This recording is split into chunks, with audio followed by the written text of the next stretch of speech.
नमस्ते और स्वागत है। इस वीडियो में हम सीखेंगे कैसे Node.js और Express.js का इस्तेमाल करके एक RESTful API बनाया जा सकता है। RESTful API आज के समय में मॉडर्न वेब डेवलपमेंट का एक इम्पॉर्टेंट पार्ट है जो हमें स्केलेबल और फ्लेक्सिबल वेब सर्विसेज बनाने में मदद करता है।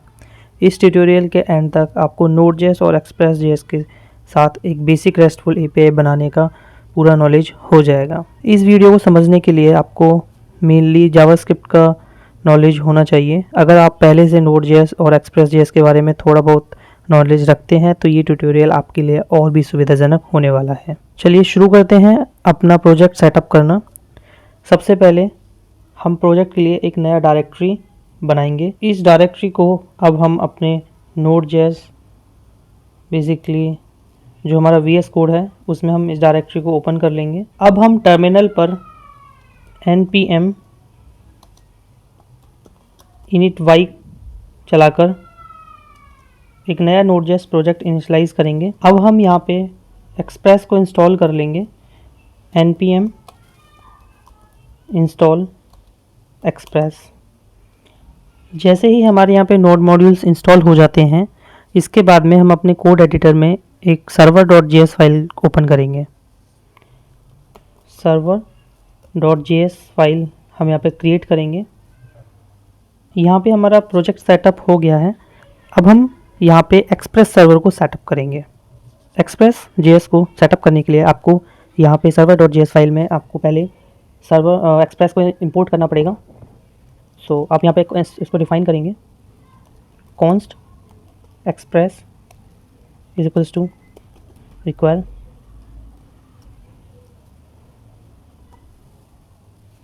Express.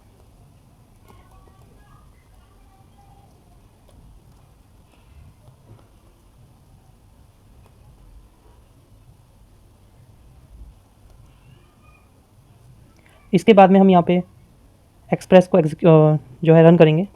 const app equals to express. अब हमने यहाँ पे एक्सप्रेस का एक वेरिएबल बना लिया। वेरिएबल बनाने के बाद में हम यहाँ पे एक पोर्ट के लिए एक वेरिएबल डिफाइन करेंगे जिसको हम बोल देंगे const पोर्ट इक्वल्स टू 3000।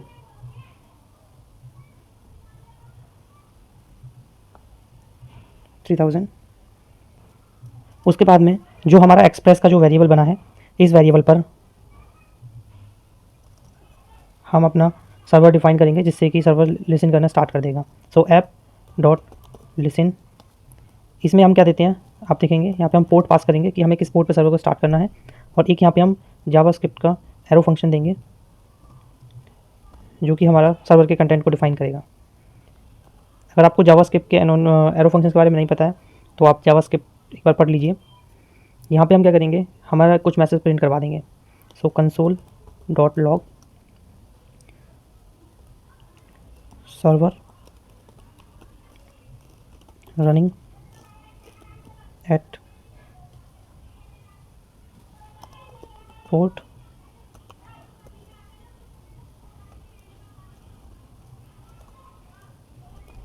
यहाँ पे हमने पोर्ट को अपना पास कर दिया। सो यहाँ पे हमारा सर्वर सेटअप कंप्लीट हो चुका है।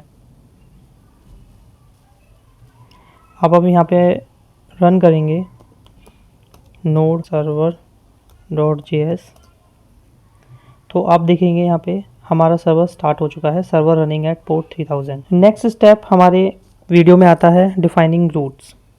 अब हमारे API के लिए कुछ रूट्स डिफाइन करेंगे, जैसे कि get, post, put, delete, request handle करने के लिए रूट्स बनाएंगे जहाँ पे हम कुछ इंसर्ट करेंगे या फिर डिलीट करेंगे। जो ये सब चीज़ें करने के लिए हम यहाँ पे रूट्स डिफाइन करेंगे।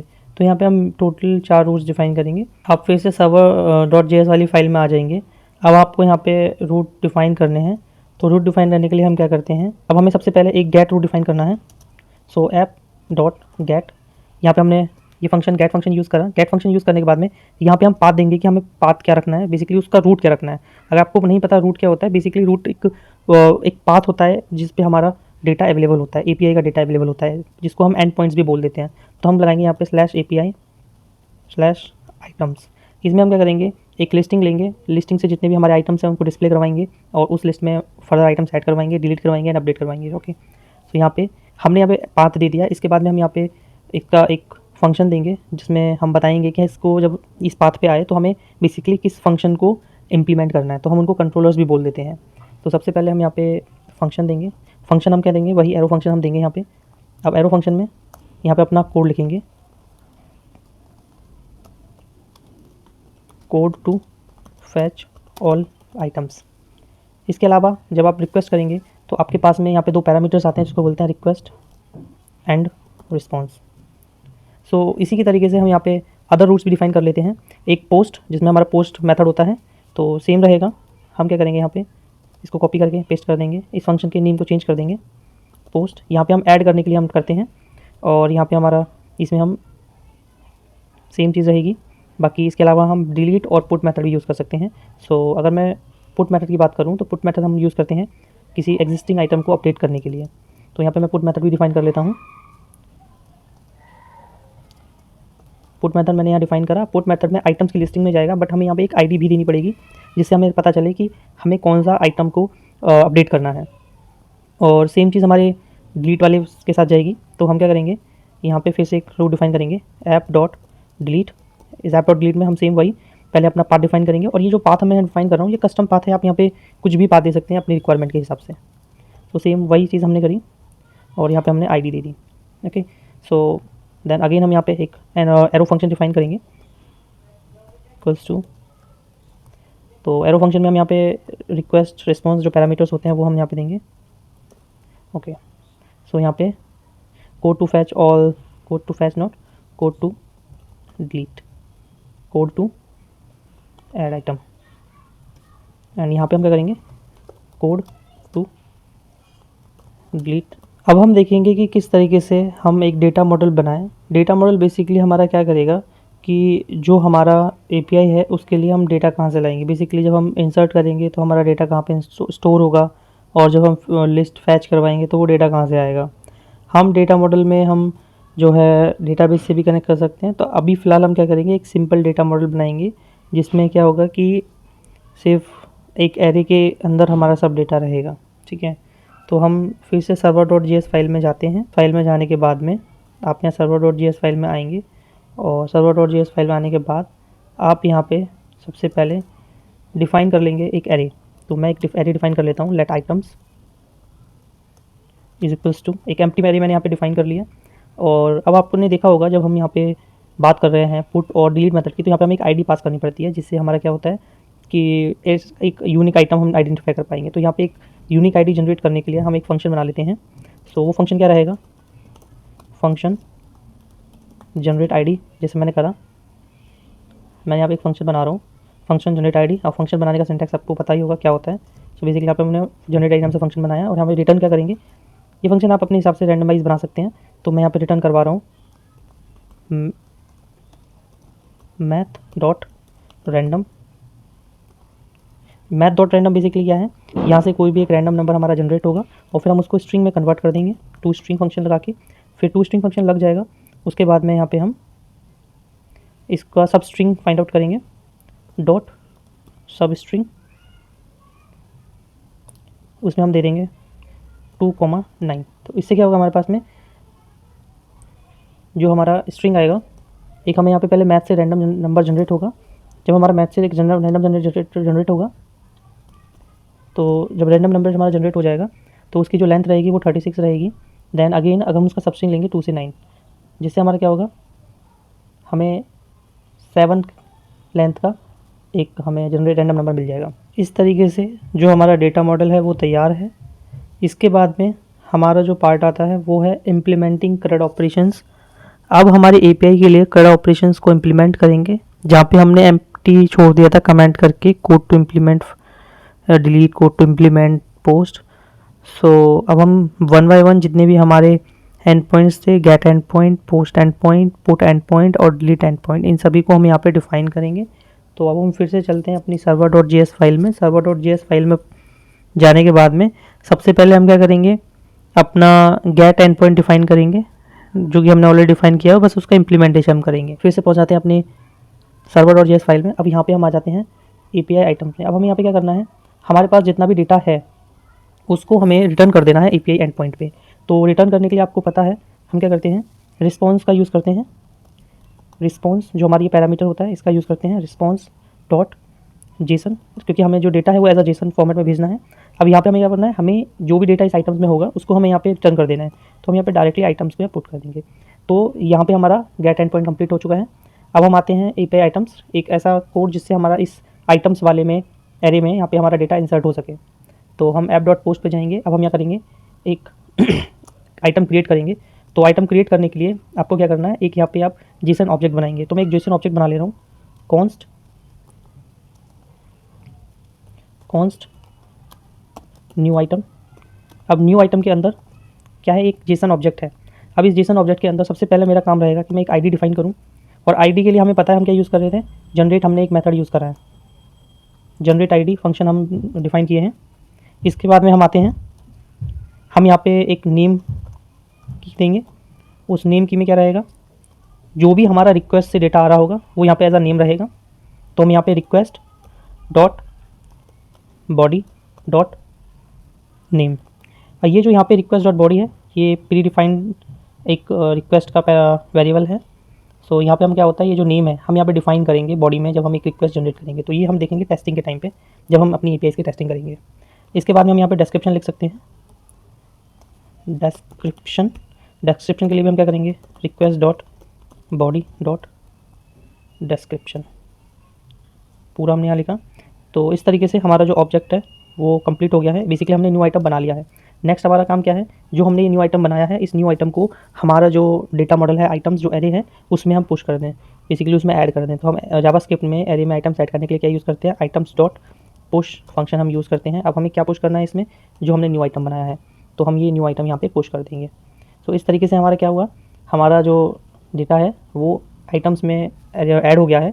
इसके बाद हमारा नेक्स्ट काम क्या होगा कि हमने एपीआई को कॉल करा, आइटम क्रिएट हुआ, आइटम ऐड हो गया, बट एपीआई के रिस्पॉन्स में भी तो कुछ मिलना चाहिए ना, जिससे हमें ये कंफर्म हो सके कि यस जो हमारा डेटा है वो ऐड हो गया है, या फिर डेटा जो ऐड हुआ है वो क्या डेटा है। तो हम क्या करेंगे, इस न्यू आइटम को ही फिर से रिटर्न करवा देंगे। तो रिटर्न करवाने के लिए आपको पता है हम क्या करते हैं, रिस्पॉन्स डॉट, अब यहाँ पे अभी हमने डायरेक्टली जेसन भेज दिया था, बट हम यहाँ पे क्या करेंगे, स्टेटस भी भेजेंगे, जिससे क्या रहेगा, एक हमें ये पता रहेगा कि एग्जैक्टली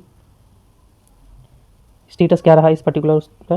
तो response dot status dot JSON, इसमें हम जेसन अपना जो आइटम है वो भेज देंगे, न्यू आइटम। तो इस तरीके से हमारा जो ऐड आइटम करने का जो इम्प्लीमेंटेशन है वो कंप्लीट हो गया है। अब हम देखते हैं कि अगर किसी आइटम को हमें अपडेट करना है तो वो हम कैसे करेंगे।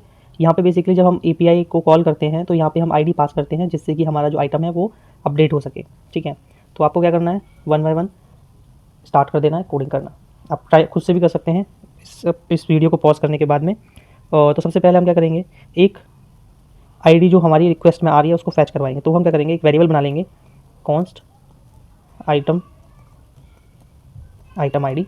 अब जब हम, अभी आपने काम नहीं किया है बट मैं बता दे रहा हूँ, जब आप रिक्वेस्ट डॉट बॉडी करते हैं तो आपको जो बॉडी का डेटा है वो आपको मिल जाता है। बट अगर आप रिक्वेस्ट डॉट पैराम्स करते हैं, इसमें आपको क्या मिलता है, जो पैरामीटर्स हमारे आ रहे हैं वो हमें मिलते हैं। सो हम पैरामीटर्स में आईडी हम फाइंड आउट करेंगे। उसके बाद में जब हमारे आईडी निकाल ली रिक्वेस्ट से, अब हमें क्या करना है, आइटम्स का जो है इंडेक्स फाइंड आउट करना है कि वो आइटम हमारा किस इंडेक्स पे है, उस पर्टिकुलर एरे में किस इंडेक्स पे हमारा आइटम है।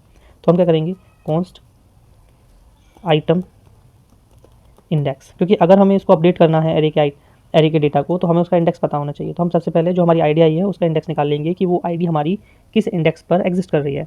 तो हमने क्या करा, const item index is equals to items क्या है यहाँ पे हमारा, जो हमने एरे लिया था। ठीक है, items dot find index, items dot find index. अब फाइंड इंडेक्स, इसमें बाद में हम यहाँ पे आइटम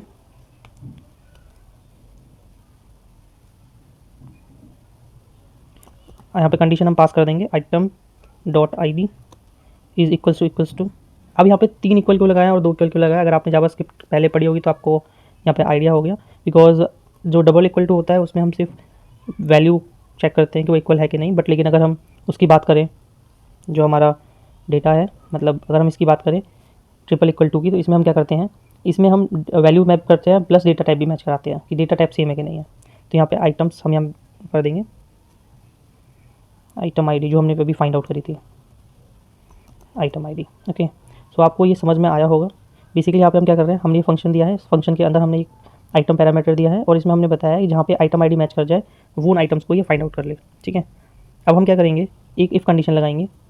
अब हमारा आइटम फाइंड आउट हो गया है, ठीक है, तो हम इफ़ कंडीशन लगाएंगे क्योंकि पॉसिबिलिटी ये भी है कि ये इंडेक्स जो उसने भेजा है वो एग्जिस्ट ही ना करता हो हमारे एरे के अंदर। ठीक है, जो आईडी भेजी है वो एग्जिस्ट ही ना करती हो, और तो हमारा आइटम इंडेक्स में क्या रिटर्न होगा, हमारा आइटम इंडेक्स में 0 या -1 या कुछ भी, मतलब -1 ही जाएगा बेसिकली।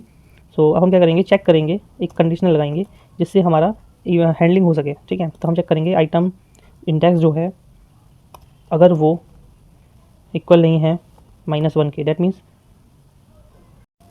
इसका मतलब ये है कि हमारा जो आइटम आईडी जो हमारा भेजा गया है रिक्वेस्ट में वो एग्जिस्ट करता है हमारी एरे आइटम में, जो हमने आइटम एरे डिफाइन की है उसके अंदर।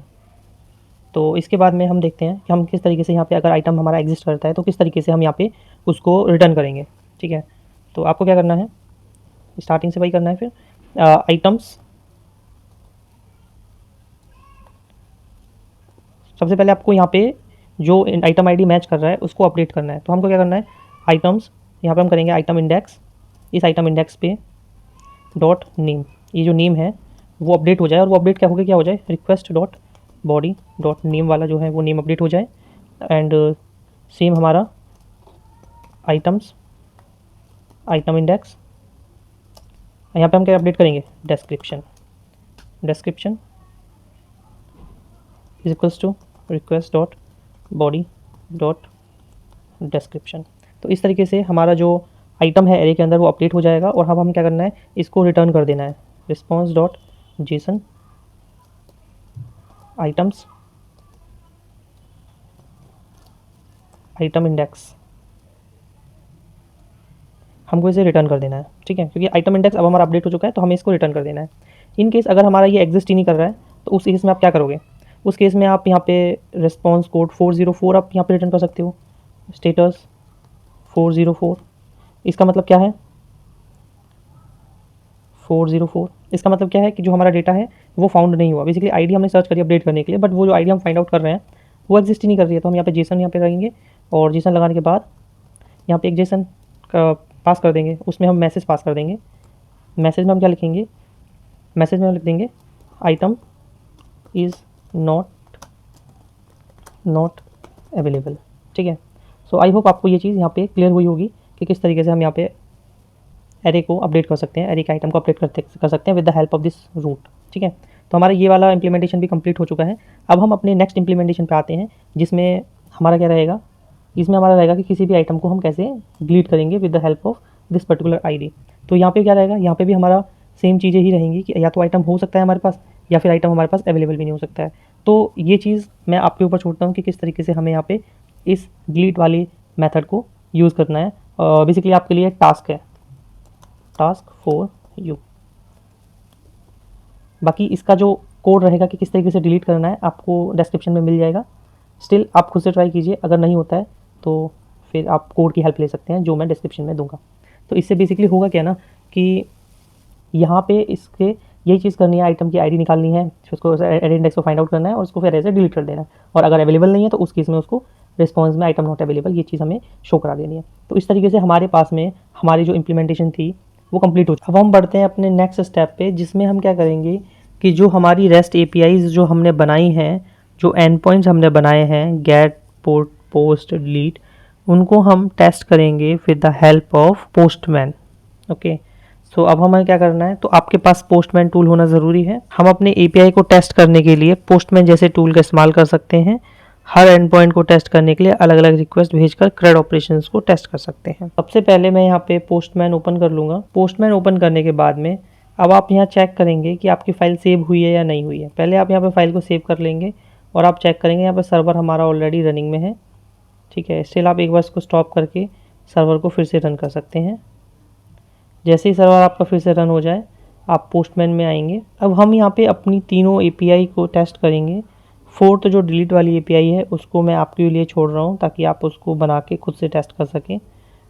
और सो डैट इस ट्यूटोरियल का कुछ बेनिफिट हो आपको। तो जब आप इसको सेंड करेंगे रिक्वेस्ट को, तो आप देखते हैं यहाँ पे क्या डेटा आता है। तो आप देखेंगे यहाँ पे हमारा डेटा में एक एम्प्टी एरे आ रहा है। ये एम्प्टी एरे क्यों आ रहा है? क्योंकि अभी हमने अपने उसमें एरे में कुछ डेटा को ऐड नहीं किया है। तो हम क्या करेंगे, यहाँ पे पोस्ट रिक्वेस्ट की हेल्प से यहाँ पे हम डेटा ऐड करेंगे। पोस्ट रिक्वेस्ट की हेल्प से हम डेटा कैसे ऐड कर सकते हैं?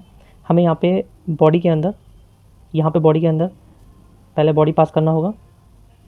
यहाँ पे हम सेलेक्ट करेंगे और यहाँ पे हम रॉ सेलेक्ट करेंगे।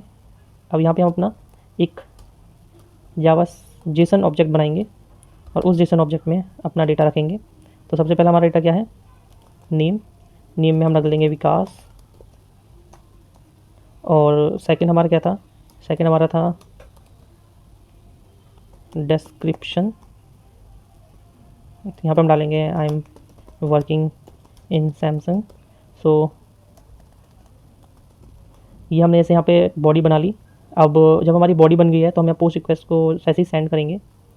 तो आप यहाँ चेक करेंगे आपके पास में यहाँ पे कुछ एरर आया है। यहाँ पे आप जब रॉ सेलेक्ट करने के बाद में आप यहाँ पे जेसन सेलेक्ट करेंगे और जेसन सेलेक्ट करने के बाद में आप यहाँ पे अपना जो जेसन ऑब्जेक्ट है वो यहाँ पे डिफ़ाइन करेंगे।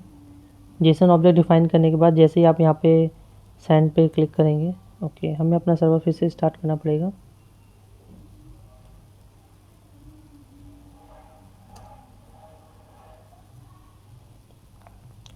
अभी आपने देखा इसमें जब हम कोशिश कर रहे थे अपना आइटम ऐड करने के लिए रेस्ट एपीआई के थ्रू, तो इसमें एक एरर आ रहा था। तो इस एरर का इशू क्या है, बेसिकली किस वजह से आ रहा है?